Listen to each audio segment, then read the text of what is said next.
This is CBSSports.com, where we are always keeping an eye on football and on the 2013 NFL Draft. Kevin Cork, Rob Rang, and Dave Richard with you. This segment sponsored by Speed Stick, reminding you to don't sweat it, handle it.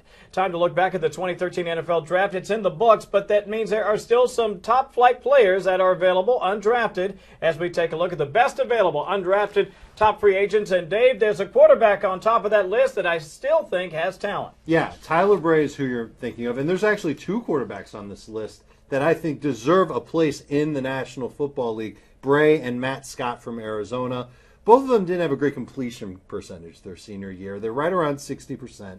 And with Bray, there might be some sort of off-field issue where he kind of got into a little bit of trouble off the side, has a weird delivery, he has some footwork. Take away the off-field stuff. When you hear weird delivery and footwork, kind of makes me think of Tim Tebow a little bit. And I'm not comparing Bray to Tebow, but I don't know if the NFL executives wanted to draft a quarterback that they had to really work on and wait on and hope for. And again, this is a quarterback who had two really good receivers. They were picked within the top 35 picks in this draft, and he was the one throwing to him, and he wasn't picked. I think that speaks volumes for him. As for Matt Scott, a little bit shorter than him, certainly a dual-threat running back. Spread offense is what he ran at Arizona. It wasn't a pro-style deal, and only 27 touchdowns in his senior year. So I think that there's a little trepidation with him as well.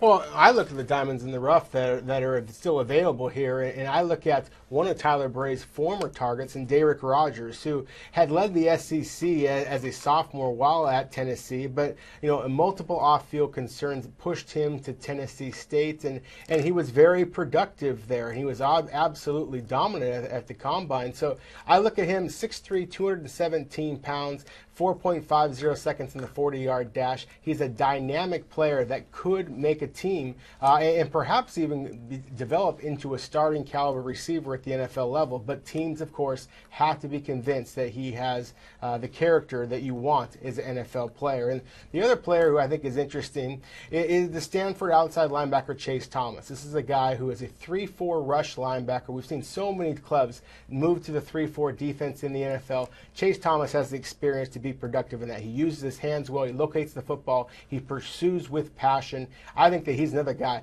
that could make an NFL roster as a 3-4 rush linebacker. And any guy that comes out of that program, has the intelligence as well. 244-pounder. We'll see if he lands, and I'm certain that he will. Thank you very much. Rob Rang, Dave Richard with us. I'm Kevin Cork, and this is CBSSports.com, where we are always keeping an eye on football.